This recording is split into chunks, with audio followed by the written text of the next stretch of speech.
menjelaskan dan berdiskusi tentang teori belajar behavioristik. Sebelumnya, perkenalkan, nama saya Demi Nanda Kristawan dengan NIM 029.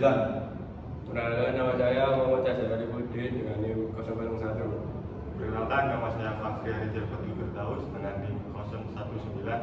Perkenalkan, nama saya Rifai Wulandari dengan NIM 010. Perkenalkan, nama saya Sri Azalia Putri dengan NIM 015. Perkenalkan, nama saya Nurdi Putri Rutan dengan NIM 027.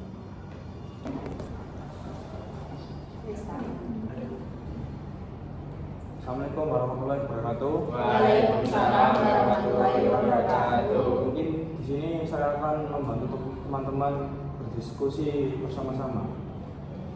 Untuk temanya sekarang yaitu ada teori belajar behavioristik.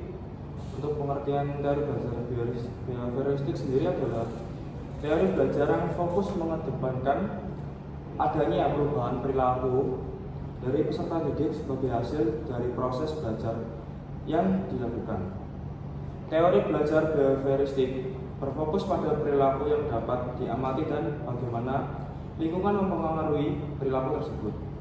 Pendekatan ini menolak asumsi bahwa proses mental seperti pikiran dan perasaan dapat dipelajari secara langsung. Sebaliknya, teori ini menekankan bahwa semua perilaku dipelajari melalui interaksi dengan lingkungan sendiri. Untuk teman-teman, pengertian dari teori belajar behavioristik menurut pendapat pribadi teman-teman itu seperti apa? Saya? Ya. Menurut saya, teori belajar behavioristik adalah salah satu teori belajar dengan fokus mengedepankan adanya perubahan perilaku dari peserta didik sebagai hasil dari proses belajar yang dilakukan. Perubahan itu terjadi melalui rangsangan dan stimulus yang menciptakan hubungan perilaku reaktif atau respon. Oke, kalau menurut saya sendiri, teori belajar behavioristik itu adalah teori belajar yang mengedepankan perubahan perilaku peserta didik sebagai hasil proses pembelajaran. Terjadinya perubahan tingkah laku diakibatkan oleh adanya interaksi antara stimulus dan respon.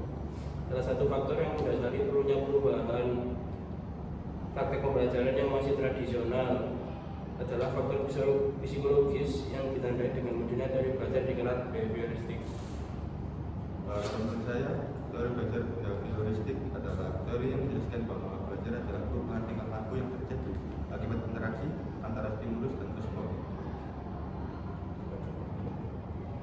Untuk saya sendiri, teori belajar behavioristik adalah teori belajar yang fokus mengedepankan adanya perubahan perilaku dari peserta didik. Jadi lebih mengutamakan proses daripada hasilnya. Menurut saya, pengertian teori behavioristik itu adalah perubahan tingkah laku sebagai akibat dari adanya interaksi antara stimulus dan respon. Dengan kata lain, belajar merupakan bentuk perubahan yang dialami siswa dalam hal kemampuannya untuk bertingkah laku dengan cara yang baru sebagai hasil interaksi stimulus dan respon.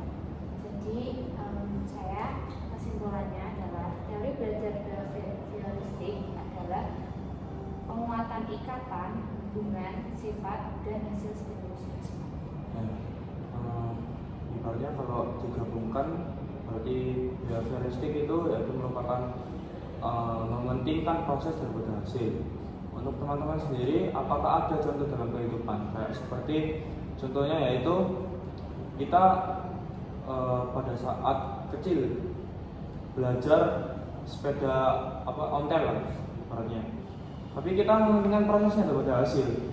Kayak step by step, hari pertama masih belum bisa, hari kedua masih agak lancar, hari ketiga baru lancar, seperti itu. Apakah teman-teman ada contoh untuk dalam kehidupan sehari-hari behavioristik?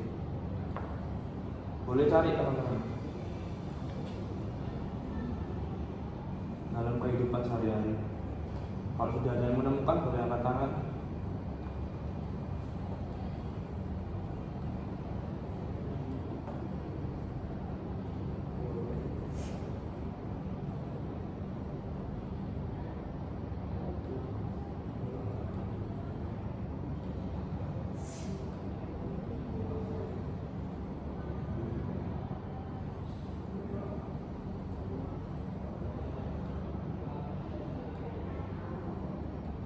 saya. Ya, Jadi boleh. contohnya sendiri itu seperti memperbanyak latihan soal-soal.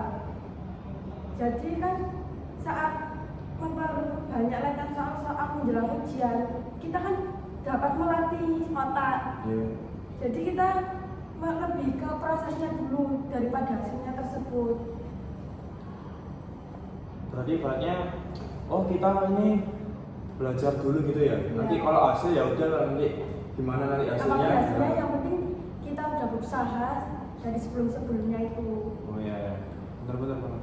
Saya Ya mungkin. contoh penerapan teori behavioristik di kelas yaitu mengadakan penilaian dengan poin. Untuk menciptakan kelas yang tenang dan kondusif untuk belajar, maka aturan kelas harus ditegakkan. Dengan mengadakan sistem penilaian dengan jumlah poin, maka siswa akan taat dan berusaha meraih poin tersebut. Oke mas, Ya, kalau Mas. untuk saya sendiri mungkin kalau contoh penerapan di dalam sekolah atau di kelas itu bisa ujian sebagai penguatan positif mas. Jadi setiap peserta didik atau mahasiswa yang mengerjakan tugas dengan baik boleh untuk diberi pujian verbal kepada mereka. Jadi menjawab pertanyaan dengan benar atau menunjukkan usaha yang baik dalam mengerjakan tugas berfungsi untuk memperkuat perilaku positif dan meningkatkan motivasi siswa atau mahasiswa untuk berperilaku serupa di masa depan. Iya. Untuk yang lainnya, apakah ada lagi? Saya Iya. contohnya pada saat kita sedang melakukan praktek cara membuat beton ya. Siswa kan sedang memperhatikan cara membuat adukan beton sesuai standar, sedangkan guru memberikan pujian atau penghargaan ketika siswa berhasil membuat adukan yang sesuai spesifikasi, dan hasilnya nanti siswa lebih termotivasi untuk mengulangi perilaku yang sama pada praktik. Jadi siswa itu lebih semangat kalau kita tuh mendapatkan guru itu memberikan pujian pada siswanya, kan jadi lebih semangat untuk mendapatkan nilainya. Untuk Mas Fadri ada? Mungkin memberikan banyak latihan untuk agar siswa terbiasa dengan perilaku yang diinginkan. Karena kan tema behavioristik ini mementingkan proses daripada hasilnya. Jadi sebanyak mungkin dapatkan latihan. Iya sih teman-teman, benar banget sih.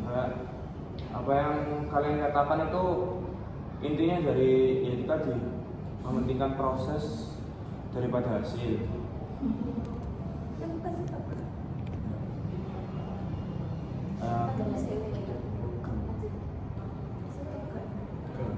Terus kan ini kan juga teori belajar behavioristik yang dikatakan Pak Eri juga kan ada banyak ahlinya ya.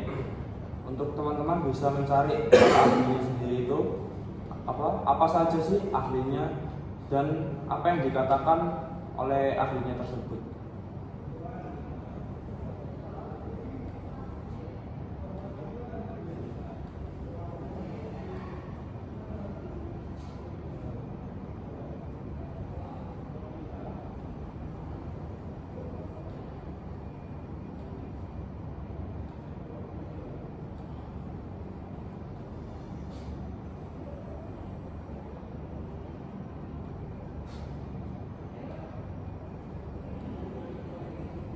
Kalau teman-teman boleh dibuka di file itu juga boleh.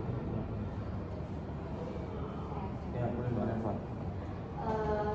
Ada tokoh atau pakar yang bernama Edward Thorndike yang menyampaikan bahwa teori belajar behavioristik yang dipahaminya adalah proses interaksi antara stimulus dan respon. Stimulus adalah rangsangan, contohnya seperti pikiran dan perasaan.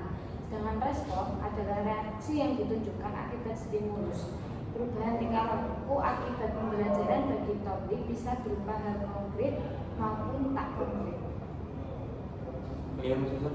Kalau dari aku ada John B. Watson. Watson adalah pelopor psikologi behavioristik dan dikenal dengan eksperimennya terkenal dengan Little Albert yang menunjukkan bahwa ketakutan bisa dipelajari melalui asosiasi stimulus.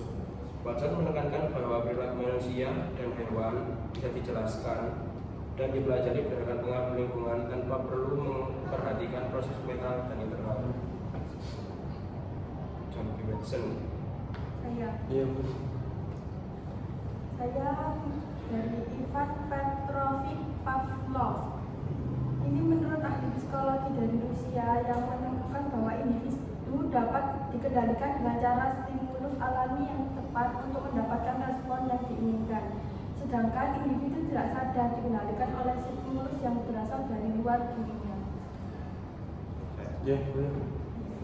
Menurut Clark, tingkah laku seorang berfungsi untuk menjaga kelangsungan hidup. Oleh karena itu, dalam teori Clark, behaviorisme disebutkan sebagai kebutuhan biologi dan penguasaan kebutuhan biologi menempati posisi sentral. Menurut Thorndike, memiliki pengertian dari teori belajar behavioristik yang dipahami sebagai proses interaksi antara stimulus dan respon. Stimulus adalah rangsangan, contohnya seperti pikiran dan perasaan. Sedangkan respon adalah reaksi yang ditunjukkan akibat stimulus. Untuk selanjutnya, apakah boleh saya untuk melihat slide-nya teman-teman biar bisa menjelaskan? Boleh. Untuk prinsip teori belajar behavioristik sendiri, yaitu yang pertama adalah law of readiness, yaitu prinsip ini menganggap bahwa kegiatan pembelajaran akan berhasil pada jika peserta didik siap untuk melakukan dan merespons proses belajar. Untuk yang kedua yaitu adalah law of excellence. Prinsip ini mengutamakan latihan berulang sebagai kunci dari keberhasilan belajar. Yang ketiga yaitu adalah law of effect. Prinsip ini menganggap bahwa peserta didik akan lebih bersemangat dalam proses belajar jika mengetahui bahwa ia akan mendapatkan hasil yang lebih baik. Untuk implikasi teori belajar behavioristik dalam dunia pendidikan, yang pertama ada perlunya rancangan pembelajaran yang jelas dan terstruktur dengan tujuan yang spesifik dan terukur. Yang kedua, pentingnya memberikan umpan balik dan penguatan yang efektif untuk memotivasi siswa dan meningkatkan kinerja mereka. Yaitu yang ketiga itu adalah kegunaan teknik pengkondisian klasik dan operan untuk membantu siswa mengatasi masalah perilaku dan membangun kebiasaan positif. Perlunya mempertimbangkan faktor internal seperti motivasi dan kognisi dalam proses pembelajaran. Untuk aplikasi teori belajar behavioristik dalam pembelajaran sendiri yaitu pengembangan metode pengajaran yang berfokus pada latihan dan pengulangan, seperti metode drill and practice, pemberian hadiah atau penguatan positif untuk memotivasi siswa dan meningkatkan kinerja mereka. Penggunaan teknik pengkondisian klasik untuk membantu siswa mengatasi ketakutan atau kecemasan. Untuk yang terakhir yaitu penggunaan teknik pengkondisian operan untuk membangun perilaku positif di kelas seperti sistem poin atau penghargaan. Untuk kelebihan dan kekurangan teori belajar behavioristik sendiri, apakah teman-teman ada contoh untuk kelebihan dan kekurangan itu? Iya, boleh. Untuk menurut saya kelebihan dan kekurangan teori belajar behavioristik, kelebihannya itu peserta didik itu bisa membiasakan diri untuk selalu berlatih dan praktek yang memuat unsur kecepatan. Terus teori behavioristik juga mampu memberi dorongan kepada peserta didik agar dapat berpikir secara linier dan konvergen. Maksud dari linier adalah pola pikir yang menggunakan logika, sedangkan konvergen adalah pola pikir dengan menggunakan bukti dan fakta. Yang ketiga, teori ini dapat memudahkan peserta didik dalam mencapai suatu target tertentu yang didapat dari pembelajarannya. Untuk kekurangannya, teori ini memberi batasan kreativitas, produktivitas, dan imajinasi yang seharusnya bisa menjadi hak peserta didik. Yang kedua, ada proses pembelajaran hanya berpusat pada guru, sehingga dalam hal ini peserta didik menjadi terkesan pasif. Yang ketiga, teori ini memiliki potensi yang dapat memunculkan hukuman verbal dan fisik. Itu bisa terjadi ketika peserta didik melanggar aturan. Yang keempat, munculnya kesulitan karena saat menjelaskan kondisi belajar yang kompleks. Tentunya tidak mudah. Selain itu juga hanya mengacu pada stimulus dan respon. Bapak sadar sendiri kelebihan dan kekurangannya. Oke, kelebihannya mungkin si pendidik ini tidak membiasakan memberikan ceramah atau memberikan suatu nasihat lah. Sehingga para peserta didik itu dibiasakan untuk belajar mandiri. Jika mahasiswa atau siswa ini menemukan kesulitan, barulah si pengajar ini bisa membantu untuk kedepannya. Lalu ada teori Bioetik ini juga dapat diterapkan untuk anak yang masih membutuhkan dominasi peran orang dewasa, seperti mungkin anak TK atau SD gitu yang masih didominasi sama peran orang tua, suka mengulangi dan harus dibiasakan, suka meniru dan suka dengan bentuk penghargaan langsung. Kalau untuk kekurangannya mungkin murid di sini atau peserta didik di sini berperan sebagai pendengar dalam proses pembelajaran dan menghafalkan apa didengar dan dipandang sebagai cara belajar yang efektif. Jadi hanya mendengar dan melihat aja apa yang ada di sekitarnya gitu. Kalau untuk yang kedua ini ada penggunaan hukuman yang sangat dihindari oleh para tokoh behavioristik, justru dianggap sebagai metode yang paling efektif untuk menerima siswa. Jadi para peserta didik ini mungkin jadi takut lah dengan adanya efek hukuman ini. Terus yang terakhir mungkin kalau dari saya, pembelajaran yang berpusat pada guru atau teacher centered learning bersifat mekanistik dan hanya berorientasi pada hasil yang dapat diamati dan diukur. Jadi pembelajaran hanya terfokus kepada guru, tidak seperti diskusi seperti ini. Menurut saya kelebihan dari teori belajar ini dapat membantu mengembangkan kemampuan yang berkaitan dengan kecepatan, spontanitas, dan daya tahan. Dan teori ini dapat membantu membentuk perilaku yang tinggi. Lalu untuk kekurangan sendiri, teori ini tidak dapat digunakan untuk semua pelajaran. Menurut Pak Sili, apa ada untuk kelebihan dan kekurangan tentang teori belajar behavioristik ini? Kalau menurut saya sendiri, untuk kelebihannya itu mudah dipahami dan diterapkan, memiliki bukti empiris yang kuat, berfokus pada hasil yang terukur dan perilaku yang dapat diamati. Sedangkan kekurangannya tidak mempertimbangkan faktor internal seperti motivasi dan kognisi, bisa bersifat mekanis dan tidak memperhitungkan kompleksitas perilaku manusia, dan mungkin tidak efektif untuk semua jenis pembelajaran, terutama pembelajaran yang kompleks dan tingkat tinggi. Kalau menurut saya, kelebihan dari behavioristik yaitu yang pertama, membiasakan guru untuk bersikap jeli dan peka terhadap situasi dan kondisi belajar. Yang kedua yaitu dapat mengganti stimulus yang satu dengan stimulus yang lainnya dan seterusnya sampai respon yang diinginkan muncul. Selanjutnya ada kekurangan teori behavioristik. Yang pertama yaitu sebuah konsekuensi untuk menyusun bahan pelajaran dalam bentuk yang sudah siap. Yang kedua, murid dipandang pasif, perlu motivasi dari luar dan sangat dipengaruhi oleh penguatan yang diberikan oleh guru. Yang ketiga ada cenderung mengarahkan siswa untuk berpikir linear, konvergen, tidak kreatif, tidak produktif, dan menundukkan siswa sebagai individu yang pasif.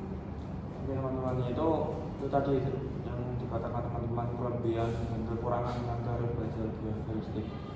Di sini saya ingin teman-teman kayak memberikan kayak mencari soal lah. Jadi nanti kayak tukar soal dan jawaban supaya waktunya juga ini bisa panjang gitu.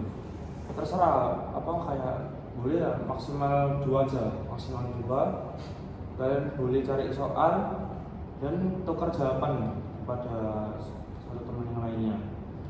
Jadi kalau temannya yang nggak bisa, jadi bisa dibantu gitu.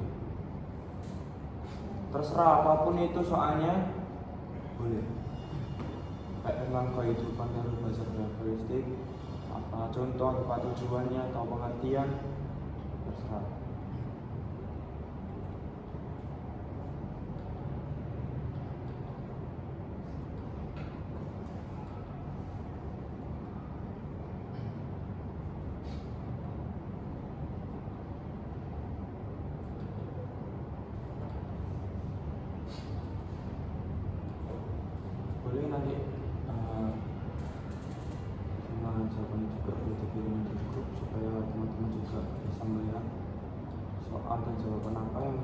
kalian berikan. Oke Mas, aku ada pertanyaan buat Mbak Reva ini. Mungkin pertanyaannya adalah di masa sekarang ini apakah teori belajar behavioristik ini masih efektif dengan adanya kekurangan seperti hukuman tadi? Mungkin hukuman kalau di masa sekarang itu lebih bersikap ke arah pembulian Mas, atau lebih ke arah fisik lah. Mungkin di masa sekarang mungkin mahasiswa atau siswa masih banyak yang nggak setuju atau kontra dengan adanya hal seperti itu. Yaitu pertanyaan saya, apakah masih efektif untuk teori belajar behavioristik di masa sekarang itu? Untuk Mbak Reva sendiri, jawabannya? Izin menjawab ya Mas Azhar. Menurut saya itu tetap efektif ya, tapi dalam konteks tertentu. Contohnya terutama dalam pembelajaran keterampilan dasar dan memanajemen perilaku. Untuk pembelajaran yang lebih kompleks dan berbasis pemikiran kritis, teori-teori lain seperti konstruktivisme dan pembelajaran kognitif mungkin lebih sesuai. Namun dalam banyak situasi praktis, terutama yang melibatkan pengajaran keterampilan spesifik atau pengelolaan perilaku, prinsip behavioristik tetap berguna dan relevan. Jadi dalam situasi ini teori behavioristik itu tetap relevan karena itu dampaknya tidak semua mengarah ke hal yang jelek. Oh begitu ya. Itu pertanyaan bagus dan jawabannya sangat bagus juga. Masa sekarang ya itu sebenarnya ya efektif juga, tapi namun kan ada sisi lain juga yang bikin gak efektif, dan kita lihat juga apa yang bikin gak efektif, apa yang bikin efektif. Seperti itu ya Mas Azhar ya. Apakah ada pertanyaan lain teman-teman? Izin bertanya ya. Kira-kira metode apa saja yang dapat digunakan untuk membuat siswa lebih aktif? Itu untuk Mbak Zerli itu pertanyaan buat siapa? Buat Mbak Milky. Oke, silakan Mbak Milky jawab. Mungkin untuk jawaban dari pertanyaan Mbak Zirle yaitu dijawab oleh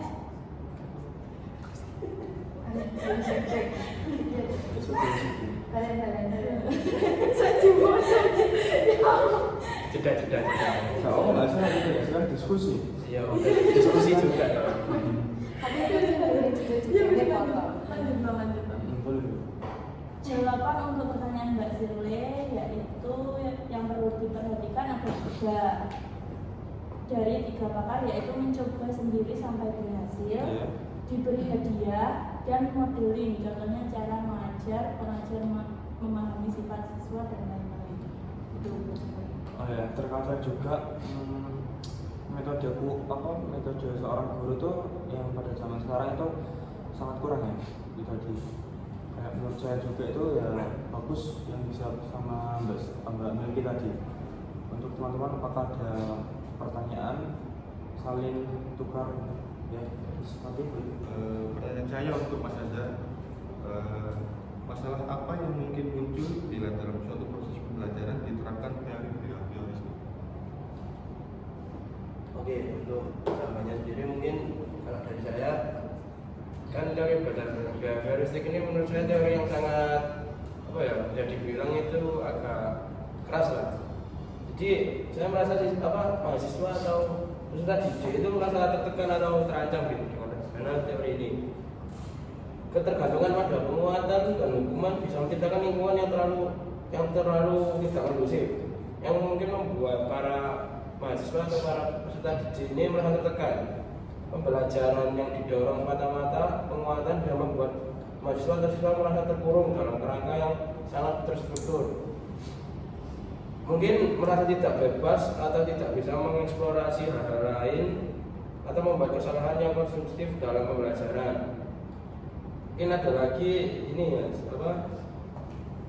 perilaku yang tidak sesuai dengan penunjukan pemahaman. Dalam teori behavioristik, perilaku yang diperkuat mungkin tidak selalu mencerminkan pemahaman yang mendalam atau penerapan sesungguhnya. Mahasiswa mungkin bisa mengulang atau meniru perilaku yang diinginkan, misalnya menjawab soal dengan benar tanpa benar-benar memahami konsep atau prinsip di baliknya. Ibaratnya jawab dengan asal gitu, jadi senyeplosnya mulutnya gitu langsung dikeluarkan. Itu sih Mas untuk masalah yang ada dalam teori behavioristik. Ya, boleh. Saya ingin bertanya kepada Mas Fahri. Tadi kan sudah dijelaskan oleh para ahli. Ya. Ada ahli yang bilang yang setuju pemberian hukuman dan ada yang menghilangkan sistem hukuman. Menurut Mas Fahri sendiri, apakah pemberian hukuman efektif dalam memberi pembelajaran kepada siswa?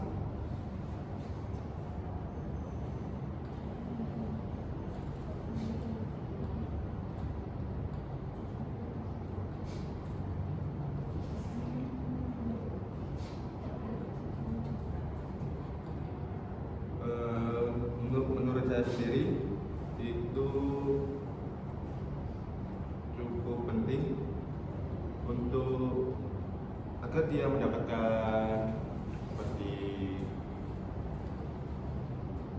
apa ya kalau dibilangnya seperti rasa tanggung jawab gitu. Oh, tanggung jawab. Untuk mencoba sendiri sampai berhasil, lalu yang jika berhasil dia diberi hadiah dan modeling contohnya cara mengajar memahami sifat siswa dan lain-lain. Saya mau bertanya untuk Mbak Reva. Ya. Pertanyaan saya, bagaimana teori belajar behavioristik dapat diterapkan dalam terapi perilaku untuk mengubah kebiasaan atau perilaku? Saya ingin tanya, perilaku buruk itu maksudnya ke anak yang susah diatur apa gimana? Iya. Izin menjawab ya. Untuk cara mengatasinya itu kita bisa melakukan pendekatan dengan cara kita bisa mengidentifikasi perilaku anak yang kenapa sih kok anak itu bisa susah diatur, apa karena ada latar belakang dari keluarga atau yang lain. Terus yang kedua itu kita bisa menggunakan penguatan positif. Contohnya kita bisa memberikan pujian atau kita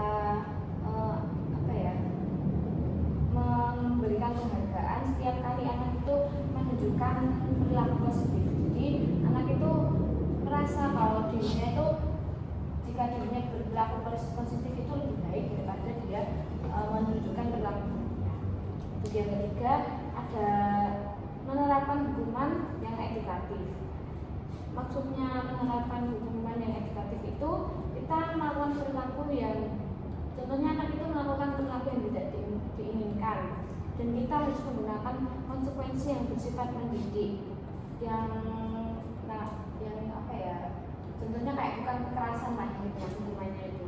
Misalnya kayak anak itu nggak mau mendengarkan, kita tuh berikan konsekuensi seperti mengurangi waktu untuk dia ngobrol dengan temannya saat kelas dengan cara anak itu bisa ditaruh duduk paling depan atau gimana kan juga bisa. Itu yang keempat, penguatan negatif secara bijak. Kita harus hapuskan hal-hal yang tidak menyenangkan ketika anak itu menunjukkan perilaku baik. Contohnya anak itu sebelumnya tidak diizinkan bermain sebelum mengerjakan PR. Dia bisa diizinkan ketika setelah PR-nya selesai. Terus yang kelima ada pembiasaan repetisi, yaitu ajarkan perilaku yang diinginkan secara berulang-ulang sampai menjadi kebiasaan. Yang keenam ada modeling atau teladan. Anak itu bisa belajar banyak dan meniru. Jadi jika kita ingin anak sopan, pastikan kita juga bersikap sopan dalam kehidupan sehari-hari. Yang ketujuh ada gunakan jadwal yang terstruktur.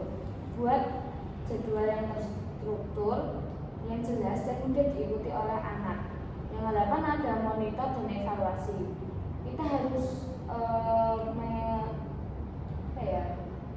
mengamati perkembangan perilaku anak untuk mengevaluasi efektivitas metode yang digunakan. Jika itu ada kemajuan, berikan penghargaan tambahan untuk memotivasi anak. Itu saja dari saya. Ini terakhir juga dari saya karena kan juga materinya udah hampir selesai. Saya ingin buat teman-teman yang ada di materi teman-teman yang di file itu, apakah ada yang kurang dari materi saya bisa ditambahkan juga. Mungkin kalau dari aku tambahan, sebenarnya teori belajar behavioristik ini mengandung pro dan kontra. Pro-nya mungkin si para si peserta didik ini mungkin bisa menjadi peserta didik yang baik, dan pengajar ini bisa menjadi sosok, istilahnya itu kayak bisa mengontrol kelas gitu loh Mas. Di pro-nya mungkin dengan adanya hukuman bagi yang tidak nurut atau memberikan hadiah bagi yang rajin atau aktif. Lalu ada lagi misalnya kalau ulangan itu si pengajar ini bisa melihat seberapa jauh peserta didik itu mengetahui lah, istilahnya tahu gitu akan pembelajaran itu. Tapi untuk kontranya juga banyak juga sih Mas, karena di teori behavioristik ini kan saya merasa kayak teori ini itu terlalu keras mungkin untuk saat ini mungkin. Jadi apa-apa kalau salah dihukum tidak dibicarakan terlebih dahulu atau bagaimana. Terus kurangnya berdiskusi antara satu sama lain. Jadi peserta didik itu hanya terfokus kepada pengajar. Gitu aja sih kalau menurutku ya. Jadi dari behavioristik ini banyak pro kontranya gitu. Untuk teman-teman, apakah ada tambahan dari materi teman-teman? Kan kita juga ini berdiskusi, memberikan ilmu-ilmu, saling tukar ilmu, saling tukar pemikiran satu sama lain. Dari teman-teman sendiri, apakah ada tambahan? Menurut saya cukup. Ya, menurut saya kesimpulannya kurang lebih sama seperti Mas Azhar. Kalau menurut saya ini dari behavioristik ini menekankan pentingnya observasi terhadap perilaku yang tampak dan kecuali proses yang tidak dapat diamati secara langsung. Jadi aplikasinya banyak digunakan dalam pendidikan, pelatihan, dan terapi perilaku. Iya. Jadi kembali lagi, teori belajar behavioristik ini memungkinkan proses berhasil dari perilaku individu yang seseorang itu. Dan mungkin terima kasih banyak buat teman-teman juga. Mohon maaf apabila dari saya ada salah kata. Wassalamualaikum warahmatullahi wabarakatuh. Waalaikumsalam.